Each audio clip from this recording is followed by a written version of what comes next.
Hey, welcome ladies and gentlemen to another episode of Ego on Break. We're talking about changing the name a little bit, so look for that in the near future. But we're going to talk Southern Wrestling. What's been up? Not much. I was watching Vader versus Ron Simmons earlier. Oh, I bet that was good. I want to throw some results out real quick, like our friends over at World Elite Combat up in Ripley, Mississippi had a show December the 9th. Okay. White Mike beat Marco Stunt. Sideshow versus somebody. And I didn't catch the name. Ended in a no contest when Hollywood Jimmy interrupted, basically throwing a fit saying, hey, when are you going to use me more, or something like that. So, got that. The Ugly Ducklings versus Roscoe Eats Lisa ended in a 20-minute time limit draw. Neil Taylor and Diana Taylor beat Francisco Ciazzo and Stormy Lee. Dowdge champion Timmy Lou Retton beat Josh Matthews and Joseph Agu. And Eric Wayne beat Derek King. So, check those guys out. Also, our friends up in Tennessee, they just did a 1-ton tournament. So, we're fans of tournaments, or I'm a fan of tournaments. You had to be a certain... Yeah, I think you had to be like over weight. 300 pounds or something. So, Buzz Dupp defeated Chris Mack. Yukon Jack defeated Heavy D. Bull Bronson defeated Danny Kopus. Ray Waddle defeated Jeremiah Plunkett.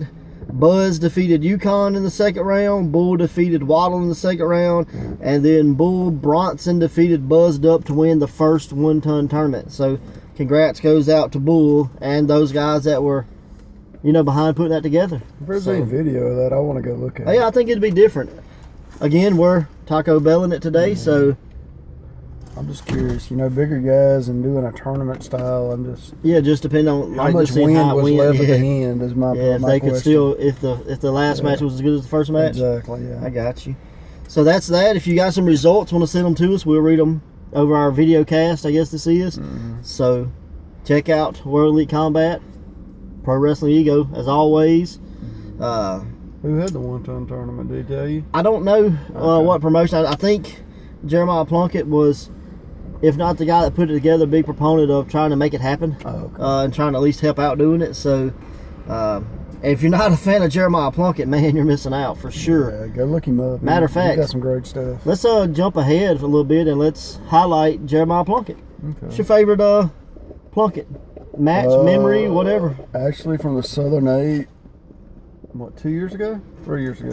3 years ago, him and Fred Yehai. Oh, that really match good. was awesome. Like, they beat the crap out of each other. Like, you hear people say, my character's a throwback to Dusty Rhodes and that kind of thing. And I don't think Plunkett really is a throwback to Dusty Rhodes. But I think he's definitely a throwback to the guys that you don't have to be a bodybuilder to kind of kick butt.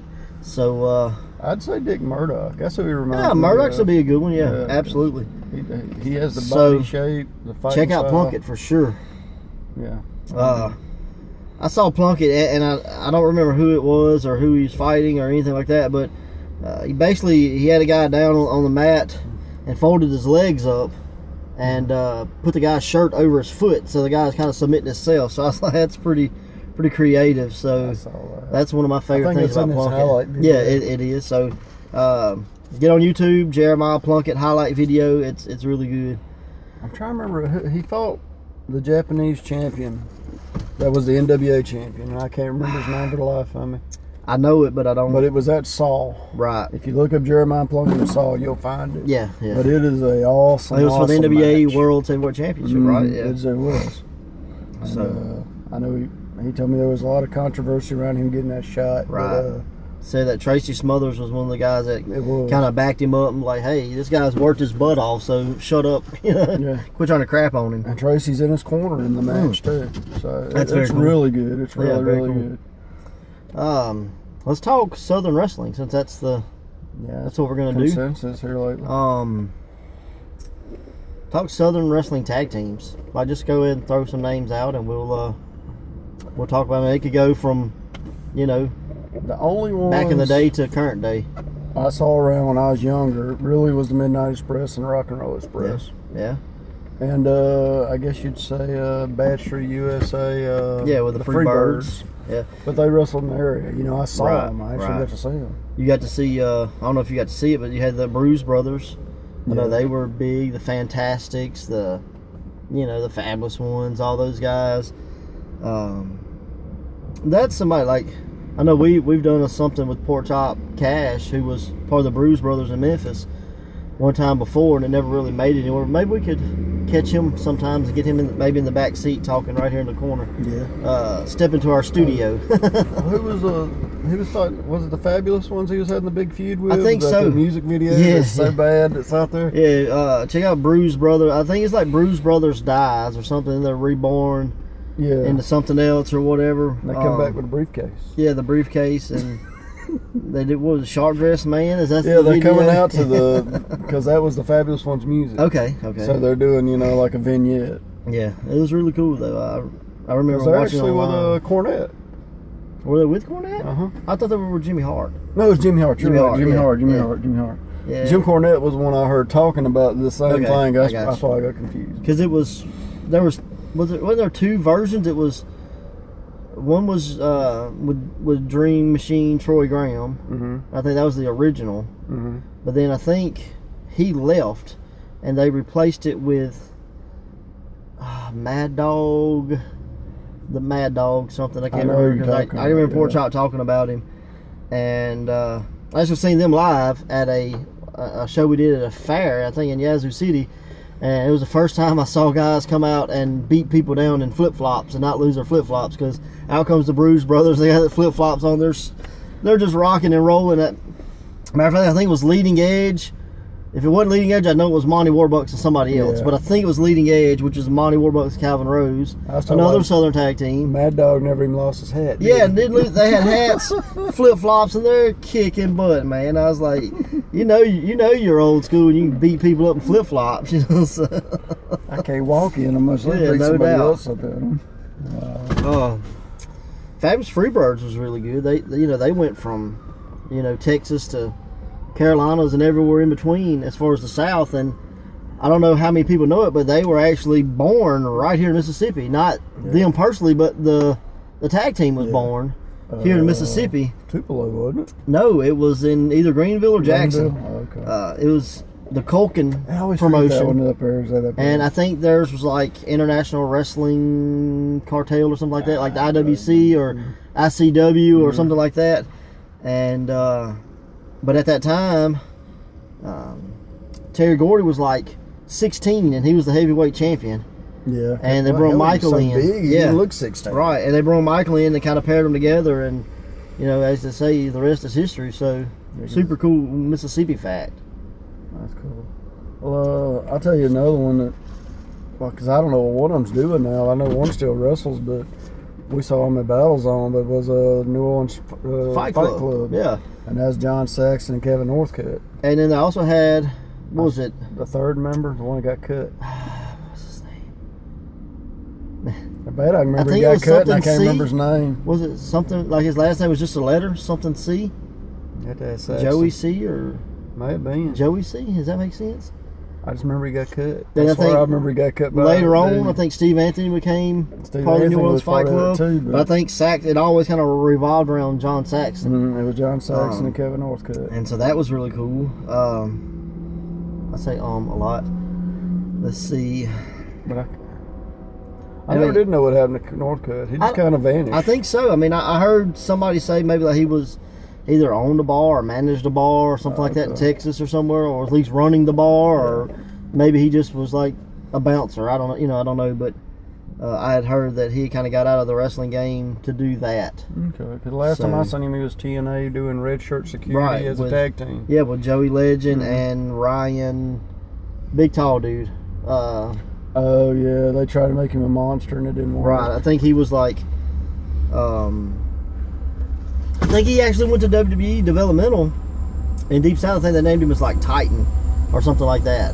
And I think that's the reason Joey Legend came in and became that extra member of Red Shirt Security in TNA. So there's South's so full of good tag teams. Even today, I mean, you've rock and roll still works. Yeah. Even like on the independent level, like here with us, we've got, you know, the Boot Boys, we've got Days of Rage, you know, we've had the Agents of Justice, we had Lucas Frost and Grayson Echoes, Leading Edges came in, E4L and whatever form of that is, but, you know, even to go, you know, a little broader, I mean, you've got the Ugly Ducklings that, you know, we mentioned earlier, Roscoe Eats Lisa, you had Team IOU, which are now the Carnies, the Viking War Party. Isn't Plunkett part of the Carney Club or something? Yeah, like I think he's kind of the not necessarily like not unofficial, but not necessarily like, hey, we're traveling the roads as the Carnies. I think it's 4 or 5 of them. I got you. That are out there, and they team from time to time. But the main 2 guys are Kerry Awful and Nick Iggy. Okay. And shout out to Kerry Awful if you haven't heard his podcast Dog Days on the Pro Wrestling Ponderings Network. Check that out; it's really good. So I know one more, but I can't think of the name. The 2 big, huge guys that do all the flips. They're kind of fat guys. The Hooligans. That's them. Yeah, the Kolar Brothers. And them dudes are awesome. awesome. Those guys are really good. We've been in talks. Hopefully, you know, we can get them down here in Ego. I've talked to them, and for the last 2 years, just nothing ever works out. You know.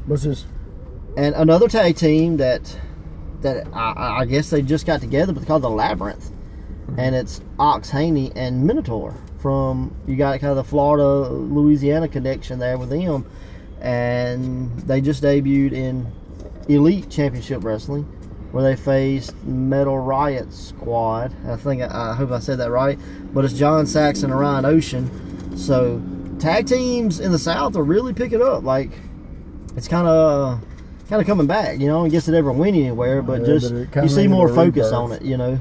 So it needed a rebirth because a lot of them broke up. Yeah, they just don't tag no more. Absolutely. Let's fantasy book a tag team. Any guys out there that you would say, man, that could have been a cool tag team if they would have been a tag team? Put you on the spot. Thank you, I appreciate that. Let's see. I'll tell you one, and some people may not know one of them, but we was talking about the other one. But John Saxton and Wade Garrett. You know, I think they tagged in Florida. Really? I think so. I don't know if they were an official tag team, but I'm pretty sure that I saw at least, like, maybe they were in a feud where they kind of joined forces for a few shows or whatever. You know, I guess I put myself on the spot in a way because I didn't really think of it either. But I'm a big fan of just characters in general, you know? So I'd like to see maybe like Otis doing, you know, his thing, and then maybe Steve Anthony doing, you know, kind of the Mayan warrior or whatever. And I don't even know if that goes together, but I can kind of see. Well, you got a Viking and you got a guy that's from the movie 300. Yeah, my bad. I don't do. I got you, but I just think if they could get together as a similar kind of pairing, I think that would be really cool. I don't know, you know, you'd get the power with Odison, and you'd get kind of that technical, high flying kind of style with Steve. So it could almost be similar to like kind of your throwbacks like the Bulldogs and the Hart Foundation and that kind of thing. So I think it would be really work. Hey, somebody out there book that. There you go. Hey, you tell that guy that runs Ego to book that. That might cost you a little bit, but I'll tell him. Oh, I hear they're very affordable. What else? I was trying to think of anybody else. I'd say John Davis and somebody, but I just can't pick the right person. Well, John Davis is another, you know, Dark City Fight Club. Yeah. Him and Corey Chavis. Not Chavez, as I was told. Chavis like Davis. So that would be very cool. Or just him and somebody. I don't know who. Well, John Davis and anybody. I mean, who wants to fight John Davis? I'd probably say the Nightmare. Hey. So there you go. Now who's going to beat them up? Otis and Steve Anthony. It's possible. That might be the only two. There you go. Fantasy warfare. So, there you go. Anything new? Road story? You got a road story? I was thinking about that yesterday. It's like, what could I talk about?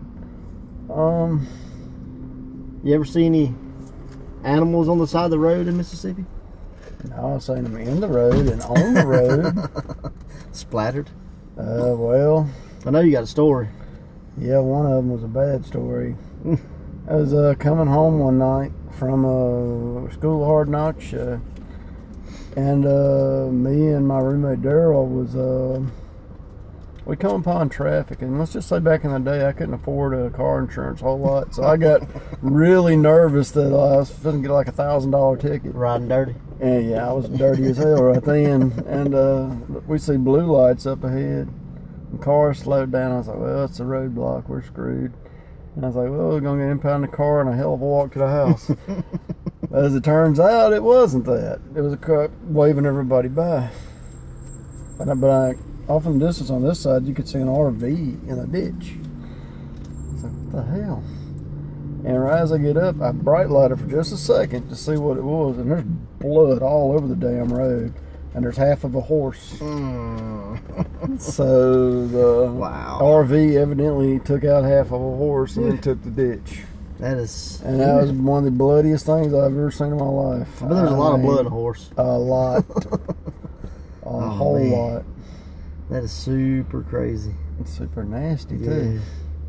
So all you horse owners out there, keep your horses away from RVs. Is that what you're trying to say? RVs or highways are a good idea.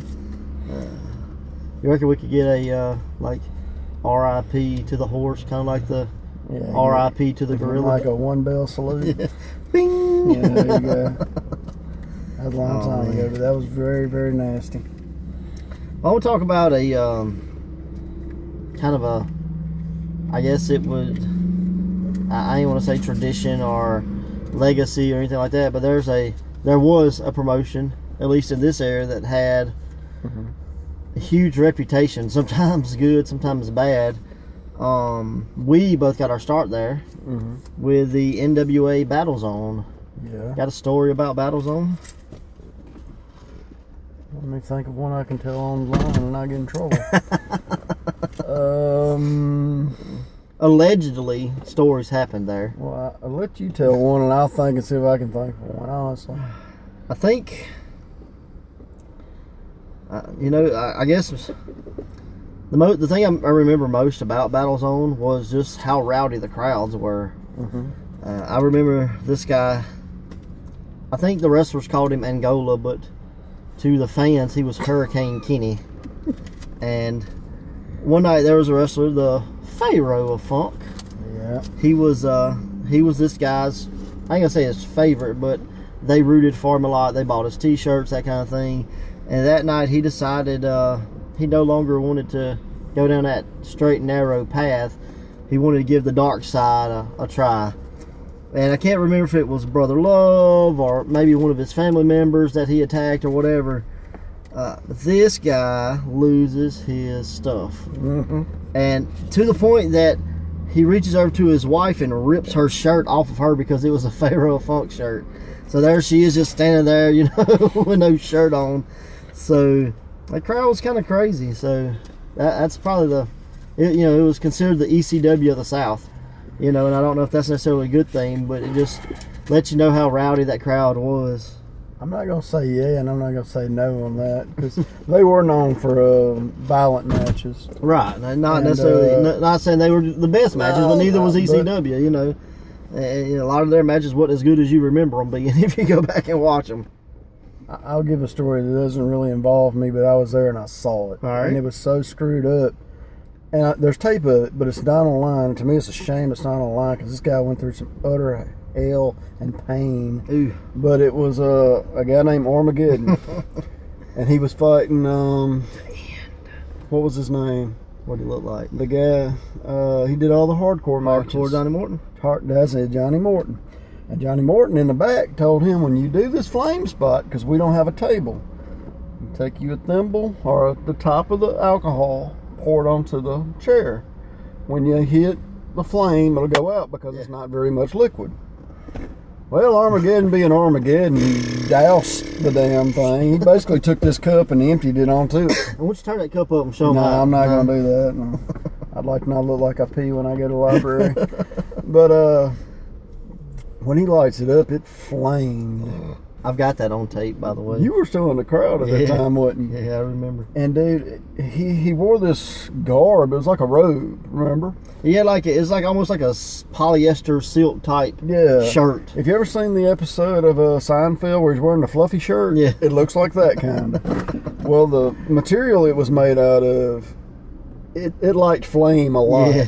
So he takes a power bomb, and it takes, if I remember right, it's his right arm. It was actually, they put a stop sign across two chairs, and that's where he poured it, and he took that bump right next to the crowd too, which was crazy. Yeah. But his arm is what really caught on fire. I think his fire and maybe like his shoulder area, you know. But like he got burned so bad, he like wound up having to get his arm scraped and all that. That's so crazy. But they kept going. Yeah. This dude just caught on fire, and they kept going for at least 2 or 3 more minutes. And like, you know, like we're talking about on fire, like gotta get beat out, put down, you know. So that's so crazy. And if I remember right, hell, he wrestled like the next week. Yeah. Like, bro, you got like 3rd-degree burns. Did he get burned on his face? I think his arm and his shoulder. Because I'm not positive. I don't know if it was the same time, but right around somewhere in this memory. I mean, this has been 15 years ago.